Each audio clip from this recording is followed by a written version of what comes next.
دوسری تواریخ اور اس کا 21واں باب جو 20 آیات پر مشتمل ہے۔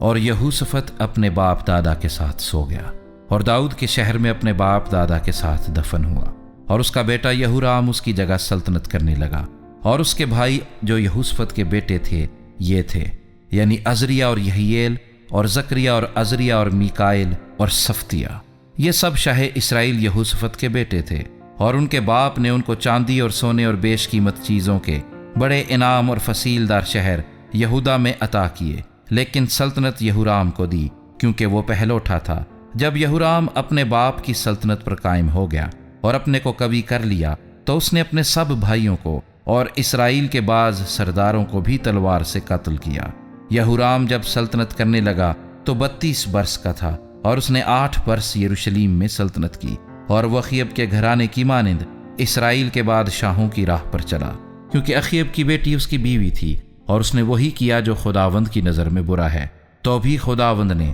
داؤد کے خاندان کو ہلاک کرنا نہ چاہا، اس عہد کے سبب سے جو اس نے داؤد سے باندھا تھا، اور جیسا اس نے اسے اور اس کی نسل کو ہمیشہ کے لیے ایک چراغ دینے کا وعدہ کیا تھا۔ اسی کے دنوں میں ادوم یہودا کی حکومت سے منحرف ہو گیا اور اپنے اوپر ایک بادشاہ بنا لیا۔ تب یہورام اپنے امیروں اور اپنے سب رتھوں کو ساتھ لے کر عبور کر گیا، اور رات کو اٹھ کر ادومیوں کو جو اسے اور رتھوں کے سرداروں کو گھیرے ہوئے تھے مارا۔ سو ادومی یہودا سے آج تک منحرف ہیں، اور اسی وقت لبنا بھی اس کے ہاتھ سے نکل گیا، کیونکہ اس نے خداوند اپنے باپ دادا کے خدا کو ترک کیا تھا۔ اور اس کے علاوہ اس نے یہودا کے پہاڑوں پر اونچے مقام بنائے، اور یروشلیم کے باشندوں کو زناکار بنایا، اور یہودا کو گمراہ کیا۔ اور ایلیا نبی سے اسے اس مضمون کا خط ملا کہ خداوند تیرے باپ داؤد کا خدا یوں فرماتا ہے، اس لیے کہ تو نہ اپنے باپ یہوشافط کی راہوں پر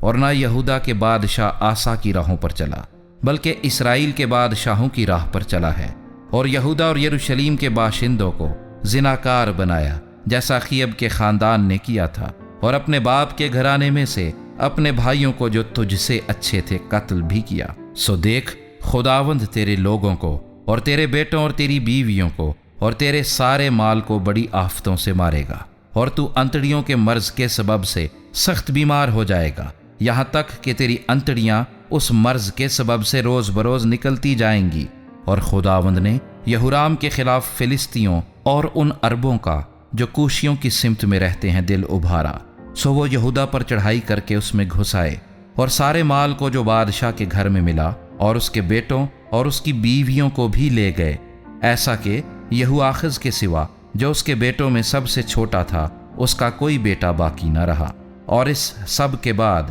خداوند نے ایک لا علاج مرض اس کی انتڑیوں میں لگا دیا، اور کچھ مدت کے بعد 2 برس کے آخر میں ایسا ہوا کہ اس کے روگ کے مارے اس کی انتڑیاں نکل پڑیں، اور وہ بری بیماریوں سے مر گیا، اور اس کے لوگوں نے اس کے لیے آگ نہ جلائی جیسا اس کے باپ دادا کے لیے جلاتے تھے۔ وہ 32 برس کا تھا جب سلطنت کرنے لگا، اور اس نے 8 برس یروشلیم میں سلطنت کی، اور وہ بغیر ماتم کے رخصت ہوا، اور انہوں نے اسے داؤد کے شہر میں دفن کیا، پر شاہی قبروں میں نہیں رہا۔